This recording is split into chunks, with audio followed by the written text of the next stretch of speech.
आसामनि जोंनि गिबि मन्त्रि डक्टर हिमन्त बिश्व शर्मा बिथांनि मोनसे स्किम बियो मोनसे आसनि बे स्पेशल स्किम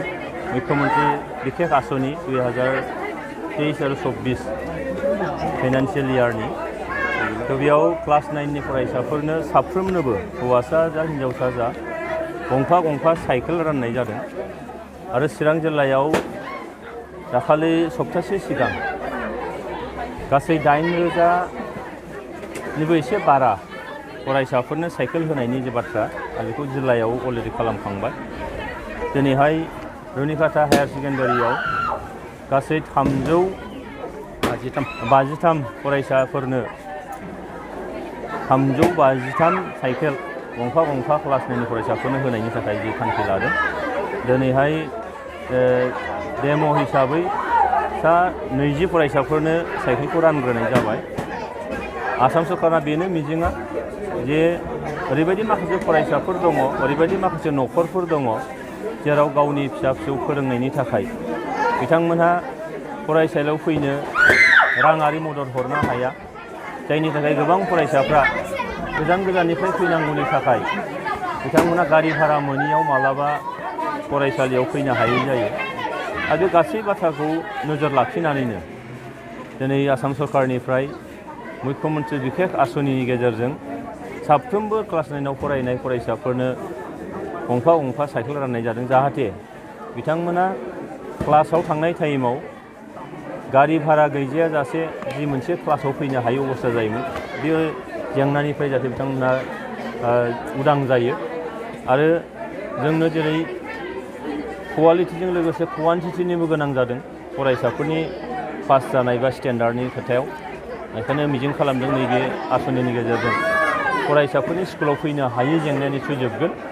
आरो बिथांमोना मेन्टेलि निस्सय प्रिपेयार जागोन। जोङो मालाबा खोनायो साइकेल मोनिनि स्कुलाव थांनो मोनिनि गोबां फरायसाफ्रा फ्रास्ट्रेसनाव गोग्लैनानै फरायनायखौनो बाद होनायबो नुबोदों। दा दिनै ड्रप आउट फरायसाफ्रा जाहाथे जाया आरो बिनि थाखाय उन्दै क्लासनिफ्राबो जाहाथे गोसो होनानै फरायो, बिनि थाखायनो बे खामानिखौ मावनाय जादों। आरो जों नुदों हायार सेकेन्डारि पास जानाय लोगो स्कुटि होनाय, मेट्रिक पास जानाय लोगो लेपटप होनायनि जे बाथ्रा बे आसनिजों दिनै फरायसाफ्रा एनकारेज निस्सय मोनगोन आरो फैबाय थानाय समाव बिथांमोननि जे स्कुलाव एटेन्डेन्स, बिथांमोननि जे क्वालिटि बे जिनिसा निस्सय गोजौआव फैगोन होनना आं मिजिं खालामो। नोंथांमोननि सरकारा गोबां समाव स्कुटि आरो साइकेलखौ राननानै होबाय, दा बिथांमोनखौ माखासे गाज्रि हाबानिफ्राय बा थांलाय फैलायनि थाखाय सुबिदा जाबाय, दा बिथांमोनखौ साइकेल आरो स्कुटिखौ माबायदि बाहायनांगौ होननानै नोंथाङा सानो? बेयावथ' ओरैनो सरकारनि उद्देश्यआ जाहैबाय जाहाथे फरायसा सासेया थांलाय फैलायाव सुबिदा जाहाथे जायो, बिनि जे दैनन्दिन माखासे खरसफोर बा समनि जे बाथ्रा बिनिफ्राय जाहाथे उदां मोननो हायो। आरो आं खावलायदों जे ओंखायनो जे साइकेल मोननानै गाज्रि खामानियाव गाज्रि हाबायाव जाहाथे बाहाया, बेखौ सोलोंथाइनि थाखाय मोजां सोलोंथाइ लानो जिथु होनाय जादों, सोलोंथाइनि थाखाय जाहाथे बाहायो। ओरैबायदि माखासे हयथ' थानोबो हागौ जे जायफ्रा बेखौ गोरोन्थियाव बाहायगोन, स्कुटिखौनो होन, साइकेलखौनो होन, लेपटपखौनो होन। बेखायनो जोंनि खावलायनाया बेनो, सरकारनि थांखियाबो बेनो जे फरायसाया प्रपार मोनसे गियान मोननो थाखाय जिखिनि थांलाय फैलायजों लोगोसे दिनैनि साइन्स एन्ड टेक्न'लजियाव जेफोर गियानखौ नांगौ, बे गियान मोननो थाखाय जि सुबिदा खालामना होदों बे सुबिदाखौ जाहाथे गोरोन्थि लामायाव बाहाया, बेनि थाखाय आंनि आर'ज। मोर यार टोटल इनरोलमेंट हल क्लास 9 352 और 352 साइकेल तो आहि पाइसे। गति के आमी डेमो हिसाबे आमार আজি MLA सारक आमी निमंत्रण करी मातिसिलो यात जाते बस्तुটো आमी ओपेनिং करूँ, जितु आमार परम्परा हिसाबे अलप ভাল लागे देखात। तो हेतु आमी আজি ओपेनिং करिलो और এই ओपेनिंगर पिছত कन्टिन्यू হৈ থাকিব। आमार शिक्षकসকলক कम जाते प्रत्येकके एतिया माने आमार এই কাৰ্যসূচীটো ডিস্ট্ৰিবিউশন যেটো সেৰেমনি এটো ডিস্ট্ৰিবিউশন কৰি থাকিব। আজি আৰু কালিৰ ভিতৰত সকলোৱে পাই যাব সাইকেল। ষ্টুডেণ্টসকলক কি আহ্বান জনাব তেওঁলোকে যে সাইকেল পালে? ষ্টুডেণ্টসকলক কি ধৰণৰ আহ্বান জনাব আপুনি? ষ্টুডেণ্ট মানে আমাৰ বহুত দূৰৰ পৰা, নিয়াৰ এবাউট আপোনাৰ 12-15 কিলোমিটাৰ দূৰৰ পৰা আমাৰ ল'ৰা ছোৱালীবিলাক আমাৰ ইয়াত আহে আৰু খুবেই মানে মানে গৰীব ঘৰৰ ল'ৰা ছোৱালী আহে। তেওঁলোকৰ এনেকৈ হয় যে মানে নিজৰ অলপ 10 টকা খৰচ কৰাৰ কাৰণে প্ৰব্লেম হৈ যায় গতিকে সেইটো খুবেই ভাল এটা আমাৰ চৰকাৰৰ যিখন হেমন্ত বিশ্ব শৰ্মা আমাৰ ছাৰৰ যিখন চৰকাৰ সেইটো খুব ভাল মানে পদক্ষেপ লৈছে যাতে 9ৰ মানে উভয় ল'ৰা ছোৱালী উভয় মানে চাইকেলখন আজি পাবলৈ সক্ষম হৈছে নহ'লে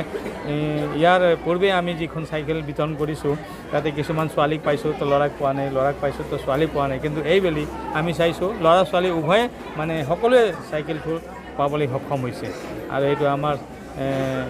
চৰকাৰে এই বস্তুটো প্ৰদান কৰিছে আমাৰ স্কুল আৰু ছাৰে কোৱা মতে স্কুলৰ পৰাই মানে তেওঁলোকে চাইকেল পাব সেই উপলক্ষে আমি আমাৰ স্কুলৰ পৰা চাইকেল বিতৰণ কৰা প্ৰক্ৰিয়াটো আৰম্ভ কৰিছোঁ আৰু লগতে আমাৰ SMDCৰ প্ৰেচিডেণ্ট ছাৰ আছে তেওঁকো দুআষাৰ বক্তব্য মই ৰাখিবলৈ অলপমান দুআষাৰ साइकेल बिलाइनायाव गोसोखौ जोबोद मोजां मोनदों मानो होनोब्ला आसाम सरकारा जिबादि स्टेप लादों बियो खोब मोजां जादों जे देशनि नागरिकफोरखौ जे साफा साफा मानसि बानायनो नागिरदों मानो होनोब्ला बे ओनसोलाव बांसिन गोरिब ओनसोल दहाय गोरिब ओनसोल हिसाबै फरायसाफ्रा थांलाय फैलायाव जोबोद खस्थ' मोनो जाय खस्थ'नि थाखाय स्कुलाव फैनाय एटेन्डेन्स जाफैनाया खम जायो बेनि गेजेराव फैनो हायैनि थाखाय स्कुलफोरखौ बाद होनांगौ जायो दा नुनो मोनदों सरकारा दिनै फरायसाफोरनि थाखाय जानाय होदों ड्रेस होदों थांलाय फैलायनि दा साइकेल होबाय गोबां रोखोम आसनिजों सुबिदाखौ होगासिनो दं दा दिनैबो बे क्लास 9नो जे साफ्रोम फरायसानो साइकेलखौ जे होदों बे साइकेलखौ होनाया जोंनि बे देशनि इयुन जोलैनि नागरिकफ्रा जे मोजां जाबोनांगौ बे सुबिदाखौ मोनबाय दा ओंखायनो आं खावलायो आसाम सरकारा बे खामानिखौ लानाया जोबोद मोजां जादों आरो सात्रफोरखौ आङो खावलायनो सानो जेनेबा जाहाथे बेफोरखौ गुबुन बेब'हारफ्राव जाहाथे दा बाहायथों बेखौ जाहाथे दा खालामथों आं बेखौनो खालामो आरोखि